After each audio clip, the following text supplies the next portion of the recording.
오늘 우리 계신 하나님의 말씀 뵙겠습니다. 누가복음 14장입니다. 성서 일가에 따른 하나님의 말씀은 누가복음 14장 25절에서 33절 말씀인데요. 한 절씩 교독하시고 마지막 절은 합독하도록 하겠습니다. 누가복음 14장 25절 말씀입니다. 수많은 무리가 함께 갈새 예수께서 돌이키사 이르시되 물은 내게 오는 자가 자기 부모와 처자와 형제와 자매와 더욱이 자기 목숨까지 미워하지 아니하면 능히 내 제자가 되지 못하고 누구든지 자기 십자가를 지고 나를 따르지 않는 자도 능히 내 제자가 되지 못하리라. 너희 중에 누가 망대를 세우고자 할진대 자기의 가진 것이 준공하기까지에 족할는지 먼저 앉아 그 비용을 계산하지 아니하겠느냐. 그렇게 아니하여 그 기초만 쌓고 능히 이루지 못하면 보는 자가 다 비웃어 이르되 이 사람이 공사를 시작하고 능히 이루지 못하였다 하리라. 또 어떤 임금이 다른 임금과 싸우러 갈 때에 먼저 앉아 1만 명으로서 저 2만 명을 거느리고 오는 자를 대적할 수 있을까 헤아리지 아니하겠느냐. 만일 못할 터이면 그가 아직 멀리 있을 때에 사신을 보내어 화친을 청할지니라. 함께 있습니다. 이와 같이 너희 중에 누구든지 자기의 모든 소유를 버리지 아니하면 능히 내 제자가 되지 못하리라. 아멘. 이 자리에 서 있으니까 너무너무 떨려요. 저희 목사님은 날마다 아니 매주마다 어떻게 이 자리에 서시는지 정말 목사님 빨리 오시기를 바랍니다. 자, 오늘 말씀은 여러분 어떤 내용일까요? 오늘 주제는 사실 저는 말씀 전하기가 굉장히 어려웠습니다. 상당히 어려운 주제예요. 참된 제자가 되려면. 참된 제자가 되려면이라는 말씀을 전한다는 게 왜냐하면 참된 제자로 살아내야 되기 때문에 굉장히 힘듭니다. 하지만 여러분 이 말씀이 어렵기는 하지만 그리스도인이라면 누구나 반드시 통과해야 될 관문입니다. 그렇기 때문에 집중해서 여러분이 말씀을 들어주셔야 합니다. 예수님 당시에요, 많은 사람들이 예수님을 따라다녔습니다. 어떤 사람은 기적을 경험했기 때문에 예수님을 만나면 기적을 경험할 수 있지 않을까. 기적 가운데 살고 싶어서 호기심 때문에 따라다닌 사람도 있었고, 어떤 사람은 이스라엘을 로마로부터 독립시킬 것 같은 그런 기대감을 가지고 예수님을 따라다니는 사람들도 있었습니다. 메시아를 기다리는 사람들이었고 애국자였죠. 아무튼 여러 사람들이 예수님을 따라다녔습니다. 지난주 우리 누가복음 말씀에서는 어떤 이야기가 있었냐면 하나님 나라의 혼인잔치에 대한 비유를 예수님께서 하나님 나라에 대한 이야기를 혼인잔치 비유에 대해서 이야기를 하셨죠. 그 이야기를 쭉 하고 나서 다시 예수님이 그 바리새인 집에서 나와서 예루살렘으로 갈 때에 수많은 무리가 그 이야기를 따르고 그 이야기를 듣고 나서 수많은 무리가 예수님을 따라갔습니다. 예수님을 따르다 25절의 말씀을 보니까 수많은 무리가 함께 갈새 이렇게 되어 있죠. 함께 예수님과 함께 갔다라는 거예요. 그런데 수많은 무리가 따르자 예수님이 수많은 무리들에게 돌이켜서 말씀하십니다. 이 중에 너희 중에 나를 따르는 제자가 있겠느냐? 누가 참된 제자가 될 수 있느냐? 예수님은 그냥 예수님을 따라다니는 사람들을 원하신 것이 아니라 진짜 예수님의 제자로 사는 사람을 원하셨다는 거죠. 자, 오늘 본문을 통해서 예수님의 제자가 되기 위한 3가지 조건에 대해서 한번 이야기를 나누고자 합니다. 첫 번째, 예수님은 어떤 사람이 예수님의 제자가 될 수 있다라고 얘기했냐면 26절 말씀에 있는데 26절 말씀을 한번 다시 한번 확인해 보도록 하겠습니다. 26절입니다. 시작. 무릇 내게 오는 자가 자기 부모와 처자와 형제와 자매와 더욱이 자기 목숨까지 미워하지 아니하면 능히 내 제자가 되지 못하고. 아멘. 제자가 되는 첫 번째 조건은 예수님을 가장 우선순위, 주님이 가장 우선순위가 돼야 된다라고 합니다. 여러분, 제자는 어떤 사람일까요? 제자.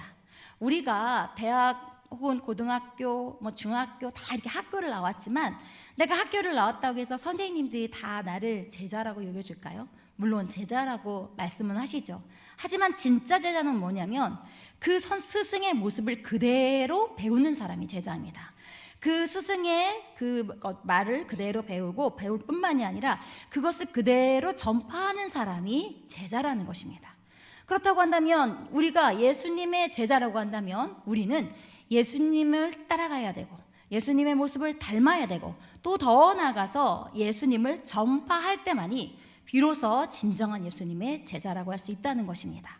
그 예수님께서 말씀하시기를 오늘 말씀은 예수님이 가장 우선순위가 되어야 된다라고 했어요. 미워하지 아니하면, 형제를 미워하지 아니하면, 자기 부모를 미워하지 아니하면, 처자를 미워하지 아니하면 이렇게 내 제자가 될 수 없다라고 얘기했어요. 미워하지 않으면 안 된대요. 여러분 큰일 났어요. 그렇죠? 미워하지 않으면 주님의 제자가 될 수 없답니다. 내 가족을, 내 사랑하는 가족을 미워하지 않으면 될 수 없다라고 얘기했는데 누가는 이방인이었고 이방인의 눈으로 이걸 기록했지만 마태는 유대인들에게 말씀을 전했어요. 근데 이와 비슷한 말씀을 마태복음에서 마태는 어떻게 기록하고 있는지 마태복음 10장 37절에 한번 같은 말씀을 한번 비교해 보도록 하겠습니다. 마태복음 10장 37절입니다. 함께 읽겠습니다. 마태복음 10장 37절이에요. 이거 말고요.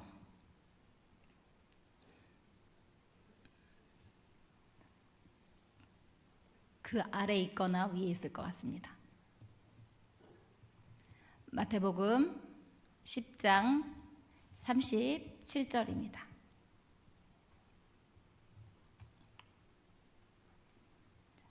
그러면 마태복음 10장 37절 성경 있는 분들은 지금 화면에서 안 띄워주니까 10장 37절을 성경 있으신 분들은 함께 읽도록 하겠습니다.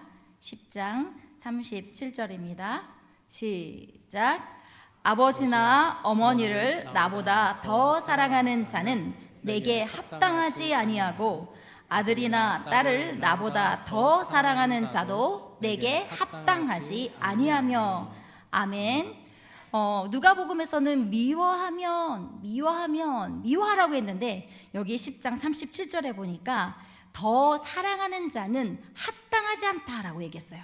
여러분이 예수님보다 여러분의 자녀를, 예수님보다 여러분의 부모를, 예수님보다 여러분의 처자를 더 사랑하면 주님께 합당하지 않은 사람이라고 이야기하고 있습니다.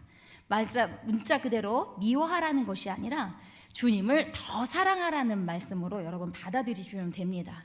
여러분은 누구를 더 사랑하십니까? 혹시 여러분의 처자를 예수님보다 더 사랑하고 계시진 않나요? 여러분의 자녀를 예수님보다 더 사랑하고 계시지 않나요? 어떻게 비교하면 되냐면 주님이 말씀하신 것과 내 사랑하는 가족이 말을 했을 때 그 말이 상충이 된다면 내가 어떤 것을 더 따르는지가 그게 더 사랑하는 것입니다.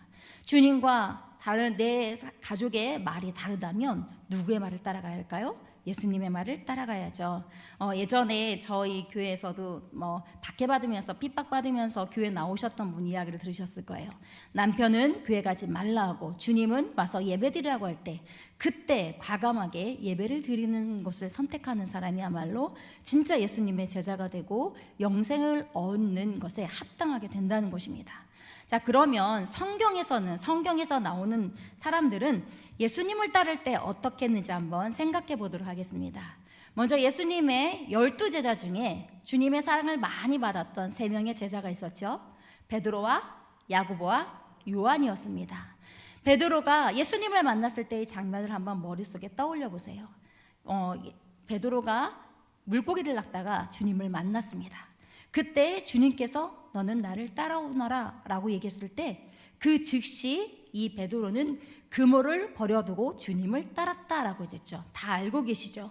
그런데 우리가 생각하는 것처럼 이 그물은 생업이긴 하지만 우리는 갈릴리에 있는 사는 어부들이 가난하다라는 잘못된 생각 가운데 있어요. 가난하지 않았어요.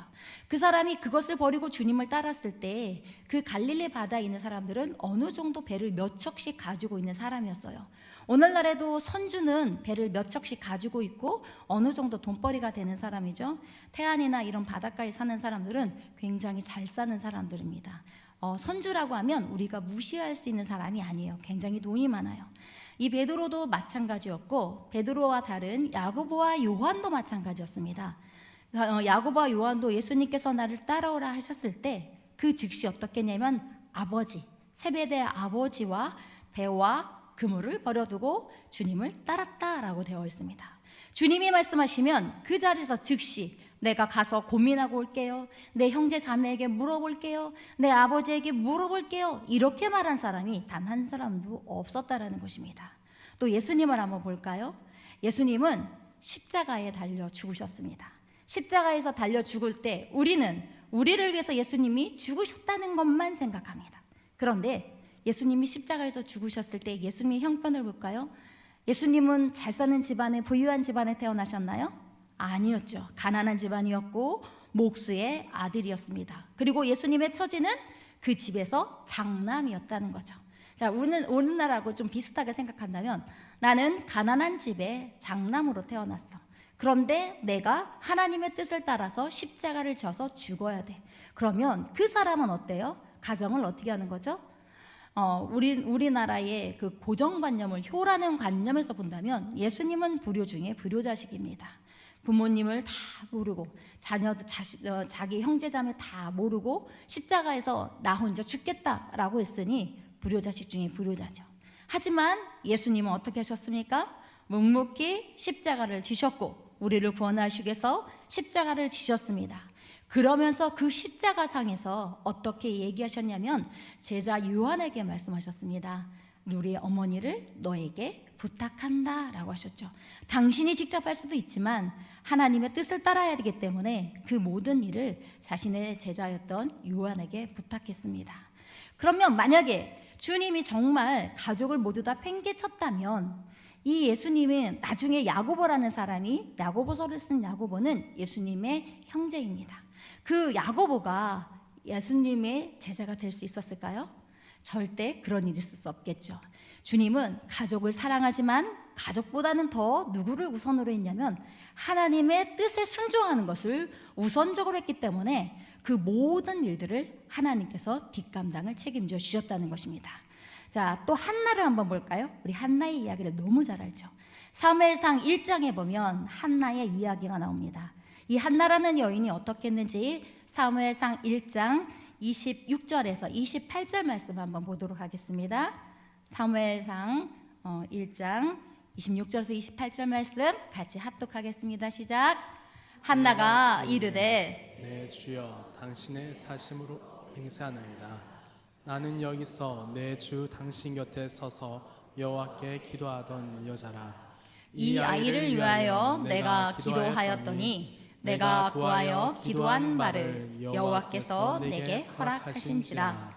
그러므로 나도 그를 여호와께 드리되 그의 평생을 여호와께 드리나이다 하고 그가 거기서 여호와께 경배하니라. 아멘. 하나는 모든 것이 부족함이 없었어요. 남편도 정말 잘해줬고 그리고 가지고 있는 재산도 넉넉한 사람이었죠. 그런데 그에게 한 가지 약점이 있다면, 부족한 것이 있다면 아이를 가질 수 없는 사람이었습니다. 그런데 이 한나가 그 소원을 하나님 앞에 간절히 하나님 앞에 소원을 드렸더니 하나님께서 그 기도에 응답하셨죠.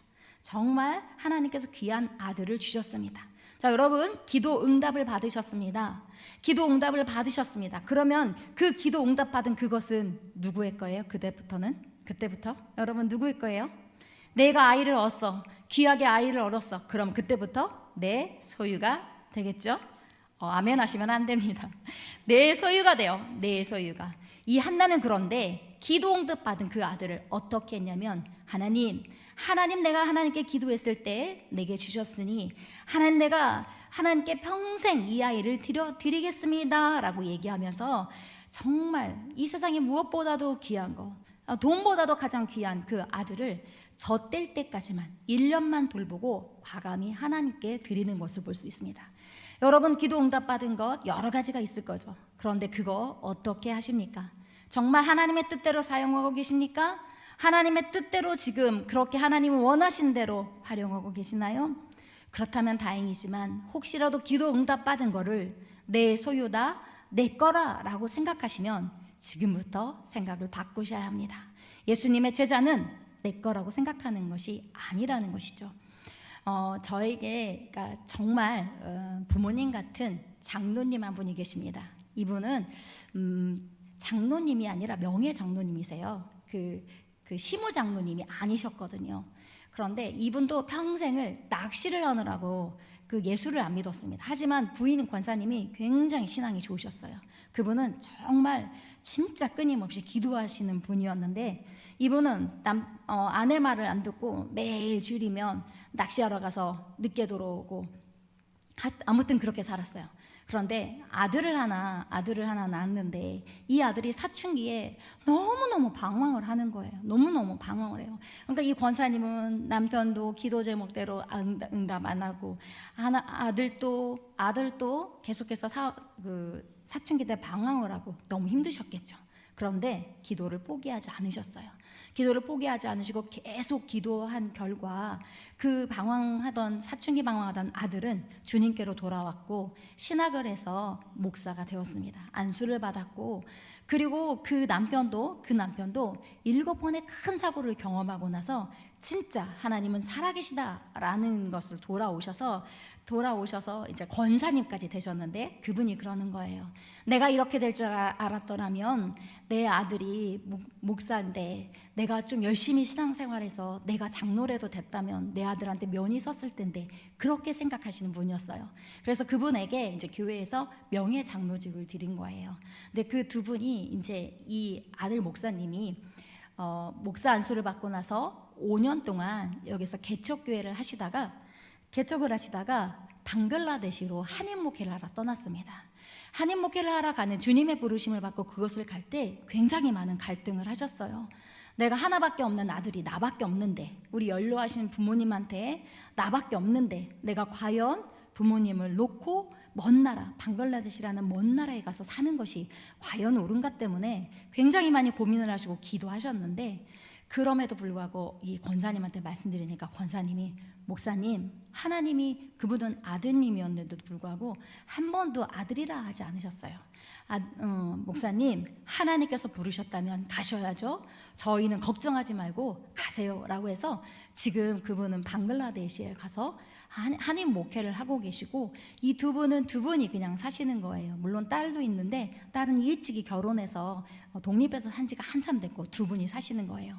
저는 그래서 그 두 분을 보면 꼭 제가 모셔야 될 것 같은 예수님이 요한한테 말씀하셨던 것처럼 부탁하셨던 것처럼 나도 이분들한테 좀 잘해드리겠다라는 생각이 들어서 근데 그분들이 정말 저의 안부를 자주 물어보십니다. 화요일만 되면 쉬는 날만 되면 끊임없이 전화를 하시고 만나자고 하십니다. 그러면 그분을 만나서 한 달에 한 번 정도는 같이 식사를 하고 나누는데 여러분 제가 하고 싶은 이야기는 그런 이야기입니다. 여러분이 책임지고 있는 부모님, 여러분이 책임져야 되는 처자, 여러분이 책임져야 되는 자녀들 때문에 주님의 말씀을 순종하지 못한다면 그것은 주님이 기뻐하지 않는다라는 것입니다. 여러분이 주님의 일을 하기 위해서 과감하게 주님께 모든 것들을 다 맡겨드린다면 그때부터 누가 책임지시냐면 하나님께서 책임져 주십니다. 오히려 여러분이 돌보는 것보다 훨씬 더 민감하게 살펴주시고 도와주실 것이기 때문에 여러분은 주님의 뜻을 따르는데 주님을 사랑하는데 더 우선순위를 둘 수 있으시기를 바랍니다. 만약에 여러분 우리는 이렇게 고백 잘하죠. 나는 주님을 가장 사랑합니다 라고 고백 많이 하실 거예요. 그렇죠? 주님 사랑하십니까? 라고 얘기하면 사랑합니다 라고 다들 고백하세요. 다들 고백하시는데 자 그러면 주님을 진짜 사랑한다라는 것을 어떤 의미일까를 조금 깊이 생각해 봤으면 좋겠습니다. 여러분은 주님을 사랑하신다라는 것을 어떤 식으로 표현하십니까? 어떻게 표현하실까요? 나는 주님을 사랑해요 라는 걸. 자 제가 비유 하나를 들어서 이야기를 해드릴게요. 한번 잘 생각해 보세요. 어떤 사람이 축구 황제 펠레에게 물었습니다. 펠레 아시죠? 나이가 있으신 분은 옛날에 그 축구 황제 펠레 하면 모르는 사람이 없었어요. 아주 어린 아이까지 다 알았는데 축구를 기가 막히게 잘했죠. 근데 그 사람에게 어떤 사람이 물어봤다고 합니다. 하루에 몇 시간씩 연습을 합니까? 궁금했겠죠. 어떻게 연습을 하면 저렇게 축구 황제가 될 수 있을까? 많이 궁금했을 거예요. 근데 물어봤는데 그 사람이 대답하기에 이렇게 대답했다고 합니다. 공을 차고 있을 때도 공을 차는 시간이고요. 공을 차지 않을 때도 축구에 대해서 이야기하고요. 축구에 대해서 이야기를 안 할 때는 축구에 대해서 생각합니다. 꿈도 축구에 대한 꿈만 꿉니다. 이렇게 얘기했다고 합니다. 그러니까 정말 축구 황제가 될 만하죠. 자, 그러면 우리는 어떻습니까? 그의 마음에는 오로지 축구만 들어있는데 우리 주님을 사랑한다는 우리의 마음 가운데는 정말 주님만 가득할까요? 주님 가득할까요? 시편 1편에서는 이렇게 이야기합니다. 오직 여호와의 율법을 복 있는 사람은 오직 여호와의 율법을 즐거워하여 그의 율법을 주야로 묵상하는 자로다 라고 이야기합니다. 그러면 우리가 주님의 제자라고 한다면, 주님을 사랑한다고 한다면 이렇게 고백해야 될 것 같습니다. 지금 이 시간도 예배하는 시간이요, 예배 시간이 아닐 때도 주님에 대한 이야기를 하고요, 혼자 있을 때도 주님 말씀 묵상하고요, 꿈도 주님 만나는 꿈만 꿉니다. 아멘. 이렇게 얘기한 사람이 진짜 주님을 사랑한 사람 아닐까요? 여러분 진짜 이렇게 주님을 사랑하고 계십니까? 주님은 아마 우리의 마음을 다 알고 계실지 믿습니다. 자, 또 하나, 만약에 여러분이 기업의 사장이라고 한번 생각해 봅시다. 기업의 사장이에요. 여기에 기업의 사장님 몇 분 계시죠? 그렇죠. 저희 교회에도 기업의 사장님이 계신데, 여러분이 만약에 기업의 사장이라고 한다면 어떤 사람을 뽑으시겠습니까? 이제 내가 사장이 돼서 사람을 뽑는 거예요. 예수님의 12제자가 우리 회사에 면접을 보러 왔습니다. 면접을 와서 쭉 보는데 베드로를 보니까 성격이 너무 급하고 덜렁거려서 안 될 것 같아요. 저 사람은 안 되겠어. 그래서 베드로를 탈락시켰습니다.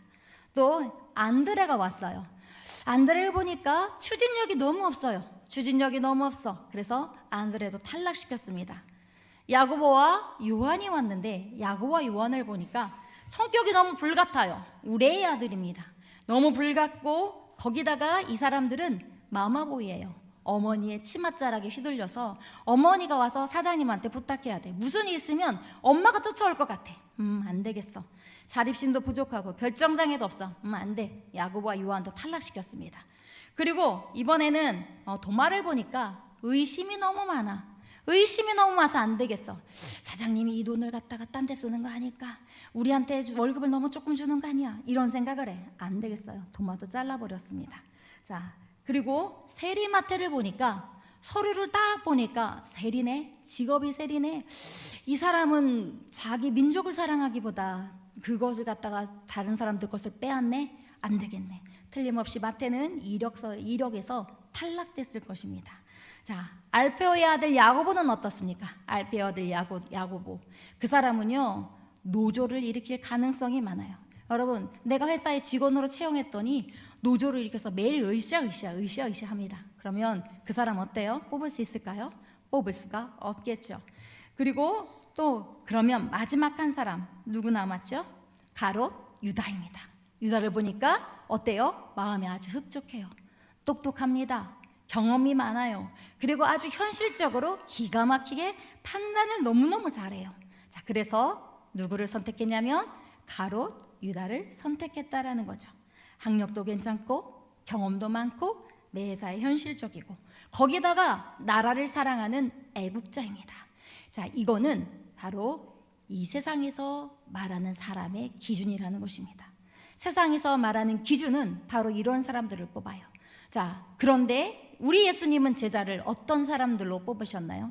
가룟 유다가 아닌 다 세상에서 탈락시켰던 사람들, 알페오 같은 사람들, 야고보와 요한 같은 사람들, 베드로 같은 사람들, 부족하고 결정장애가 있고 정말 의심 많지만 예수님은 그런 사람들을 들어서 썼다는 거죠. 무엇 때문에? 주님을 사랑하는 마음이 있었기 때문에. 그런데 가룟 유다는 어땠어요? 현실적이고 능력이 많고 유능했지만 그는 주님을 따르되 주님을 이용하려고만 했지 주님을 사랑하지 않았다라는 것입니다. 여러분, 우리는 부족하고 연약하죠. 모두 다 완벽한 사람 없습니다. 하지만 우리 완벽해서 주님의 제자가 되는 것이 아니라 주님을 사랑하는 사람만이, 주님을 모든 것보다 사랑하는 사람만이 주님의 제자가 될 수 있다는 것을 꼭 명심하면 좋겠습니다. 자, 두 번째, 그러면 주님의 제자가 되려면 어떤 사람이 되어야 하는지 27절 말씀 한번 확인해 보겠습니다. 27절입니다. 27절 보여주세요. 오늘 본문 27절입니다. 자, 27절.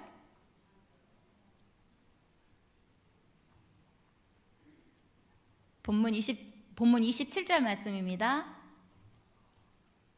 27절 말씀 합독하시겠습니다. 시작. 누구든지 자기 십자가를 지고 나를 따르지 않는 자도 능히 내 제자가 되지 못하리라. 아멘. 누구든지 자기 십자가를 지고 나를 따르는 자도 능히 내 제자가, 따르지 않는 자도 능히 내 제자가 되지 못하리라 라고 얘기했어요. 여러분, 자기 십자가를 지어야 된다라고 얘기했죠. 자기 십자가가 뭘까요? 자기 십자가. 예수님도 자기 십자가를 지고 골고다 언덕을 오르셨습니다. 골고다 언덕을 오셨을 때 그 당시에 로마의 형틀은 뭐냐면 자기의 십자가를 자기의 등에 지고 올라가야 했어요. 결국 그 십자가에서 누가 죽냐면 자기 자신이 죽는다라는 거죠. 예수님이 말씀하십니다.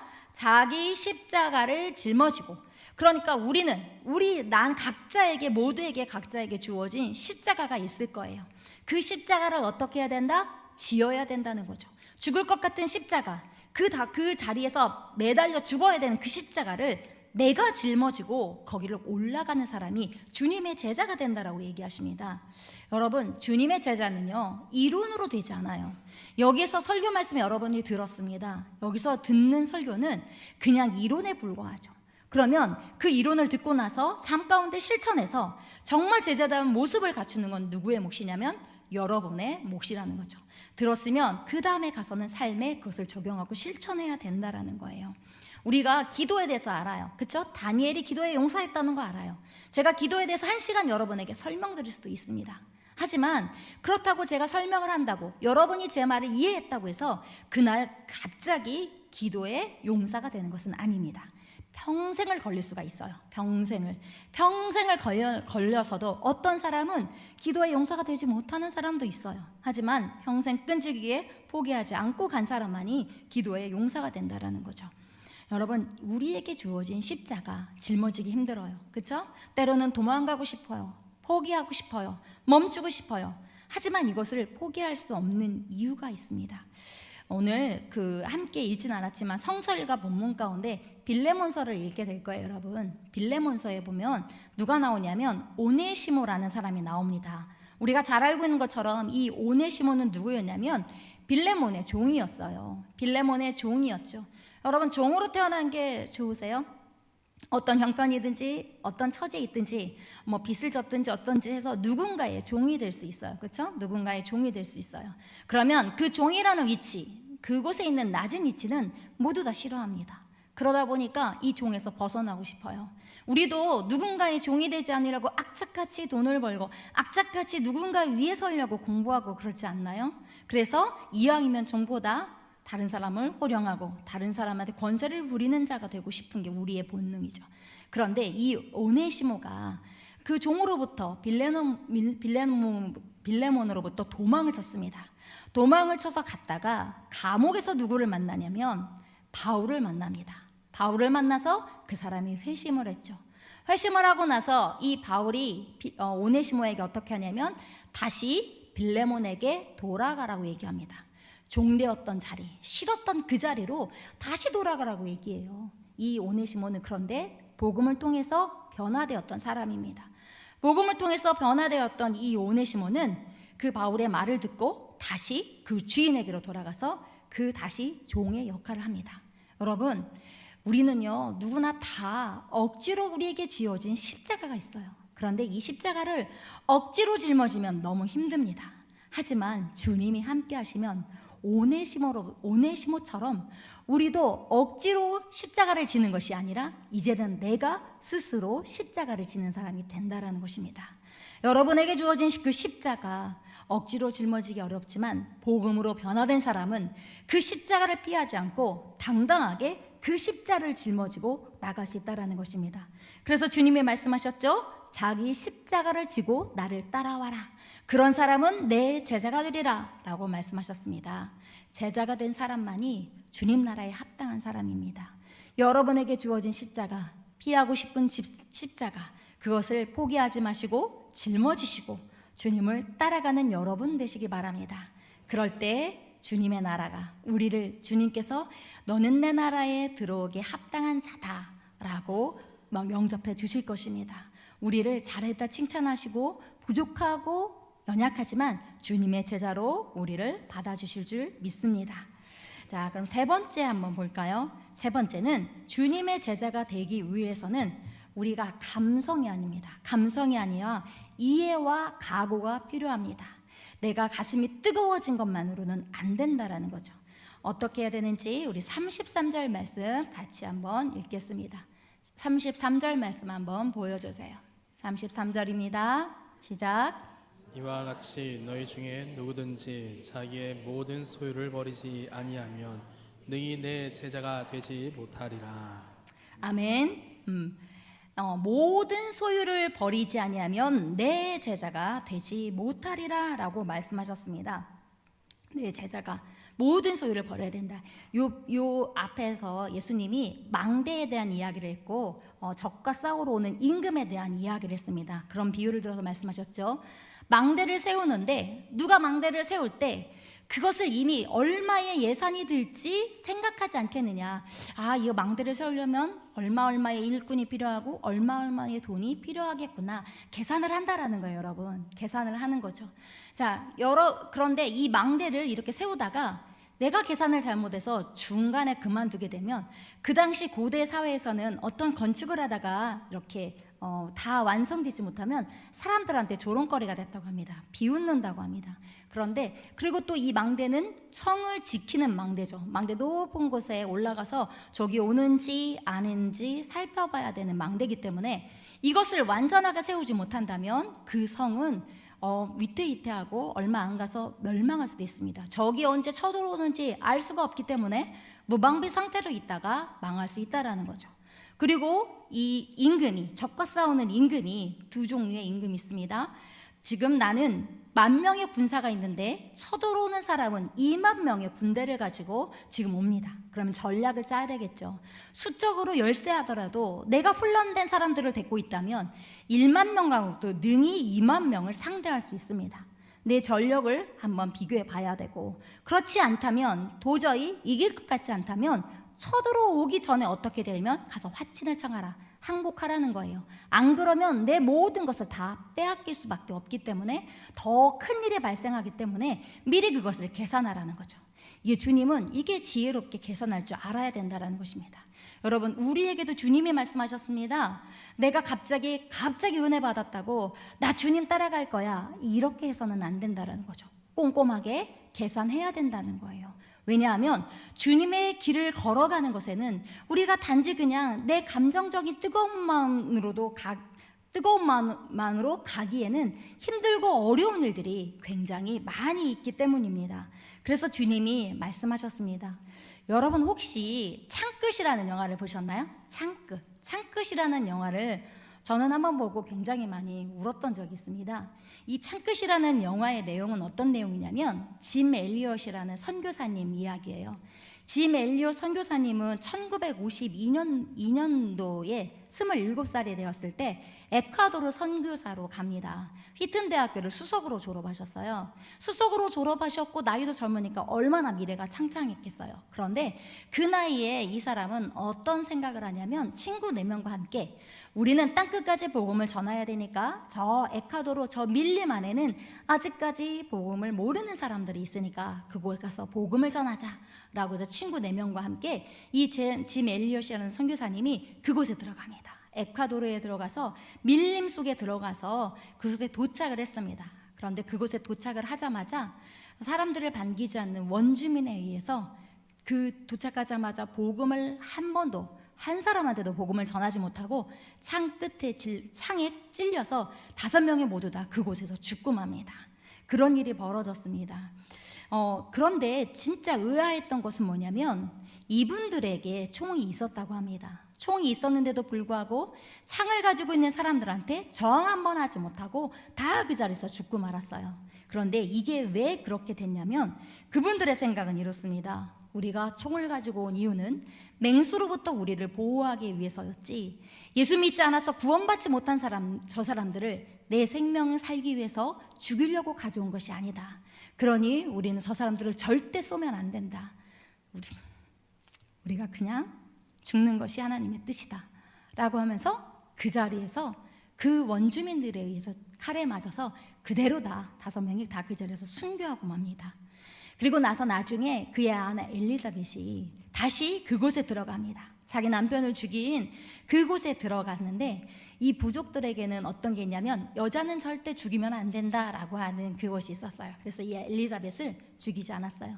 그런데 이 엘리자벳이 거기서 얼마나 열심히 그들을 위해서 헌신하고 봉사하는지, 아픈 사람을 치료해주고 그러면서 그들에게 복음을 전하고 10년이라는 세월이 흐른 뒤에 그곳의 복음이 전부 다 전파되어서 그 원주민들이 전부 다 예수를 믿게 됐어요. 그 중에서 이 선교사님을 죽였던 그 청년이, 그 당시 청년이 키모라는 청년이 있었는데 그 사람이 거기에서 세례를 받고 목사가 되었습니다. 선교사님을 죽였던 그 사람이 변화되어서 목사가 되었고, 이 선교사님의 자녀 중에 2명이 자기 아버지를 죽인 그 키모라는 청년 목사에게 세례를 받고 다시 안수를 받는 그런 일들이 벌어졌고요. 그리고 또 그 1992년에는 그분들이 순교한 그 현장에서 신약 성경을 봉헌하는, 그 당시 원주민들은 글이 없었기 때문에 그 말을 다 번역해서 그 신약 성경을 읽을 수 있게 만들어내는데 오랜 시간이 걸렸겠죠. 1992년도에 선교사님들이 죽었던 그곳에서 신약 성경의 봉헌식이 이루어지는 그런 일들이 벌어졌다고 합니다. 여러분, 이 선교사님의 이와 같은 일들이 여러분은 어떻게 생각하십니까? 그것이 여러분 낭비였을까요? 그 당시에 이 이야기가 굉장히 많은, 세상에서 어떤 이야기들이 펼쳐졌냐면 이 짐 엘리엇과 4명의 친구의 계산법에 대해서 시사 잡지 라이프가 이렇게 얘기했다고 합니다. 이 무슨 불필요한 낭비인가? 총망받는 젊은이가 저 밀림에 가서 아무것도 못하고 죽었다는 게 이게 말이 되는 소리인가? 라고 했다고 합니다. 여러분, 하나님 나라의 계산법은 전혀 다릅니다. 그렇죠? 하나님 나라의 계산법으로 보면 이 청년들은 절대로 낭비한 것이 아니에요. 엘리엇은 그 당시 대학 일기장에 뭐라고 썼냐면 영원한 것을 얻기 위해 영원하지 않은 것을 버리는 사람은 결코 어리석은 사람이 아니다 라고 얘기했습니다. 여러분, 영원한 것을 위해 영원하지 않은 것, 이 땅에서 내가 누릴 것들을 버리는 사람만이, 진짜 그 사람만이 주님의 제자가 될 수 있고 진짜 그 사람만이 주님 나라에 합당한 사람이 된다라는 것입니다. 여러분은 어떤 계산을 합니까? 어떤 계산을 하고 계십니까? 오늘 또 저는 예수님의 팬입니다. 예수님의 팬입니다. 따라다니면서 예수님의 인기가 높으시니 저도 예수님 따르고 싶습니다. 그렇지만 주님, 너무 무리한 요구는 하지 마세요. 적당한 거리를 두고 주님을 따라가겠습니다. 이렇게 신앙생활하고 있지는 않습니까? 여러분, 우리는 소풍 가듯이 이렇게 주님 따라가면서 시험 들면 떠나고 사람이 싫어지면 돌아서는 그런 길은 예수님의 길이 아닙니다. 여러분, 오늘 말씀은 굉장히 어려웠죠. 우리가 받아들이기 생각만큼 쉬운 말씀은 아닙니다. 하지만 아까도 말씀드렸던 것처럼 반드시 여러분이 통과해야 되는 길이라는 것입니다. 오늘 말씀이 그러면 우리에게 주는 교훈은 뭘까요? 여러분, 오늘날 주님을 따르는 사람들에게는 3가지 종류가 있다고 합니다. 첫 번째는 교인입니다. 교인은 교회에 출석은 하지만 아직 주님을 믿는, 구원에 이를 만한 믿음을 가지지 못한 사람입니다. 그 사람은 교인입니다. 자, 2번째는 신자가 있습니다. 신자는 어떤 사람이냐면 주님을 믿어서 영접은 했지만 영육 간의 풍성한 삶을 살기는 원하는 사람, 거기까지가 그 사람의 전부입니다. 주님 만나서 내가 구원받았으니까 나는 이 땅에서도 평안하게 살겠습니다 라고 하는 사람, 거기까지가 바로 신자입니다. 자, 그렇다면 더 나가는 제자는 어떤 사람이냐면 믿음은 물론이고 충성된 마음으로 말씀과 성령 안에서 예수님을 온전히 닮아가고 있는 사람. 그래서 자신에게 주어진 사명, 죽기까지 그 십자가, 자기 십자가를 지고 끝까지 주님을 따라가는 사람, 그 사람이 바로 제자라고 합니다. 여러분은 이 세 부류 중에 교인입니까? 신자입니까? 아니면 제자입니까? 여러분이 먼저 이 질문에 스스로 정직하게 한번 답을 해보시기 바랍니다. 하나님의 나라에 들어가는 조건은요, 세상처럼 학벌이 아닙니다. 외모가 아니고 재능도 아닙니다. 우리는 실수가 있고 때로는 부족할 수 있습니다. 재능이 없을 수 있습니다. 하지만 우리에게 가장 중요한 것은 주님을 따르겠다는 결단과 주님에 대한 사랑이 있어야 합니다. 가룟 유다처럼 똑똑하기는 한데, 유능하기는 한데 자신의 야망이나 목적이 주님의 사랑보다 앞선다면 결코 그 사람도 주님의 제자가 될 수 없다라는 것입니다. 여러분, 주님을 배우고 닮아가고자 하는 열망이 있으십니까?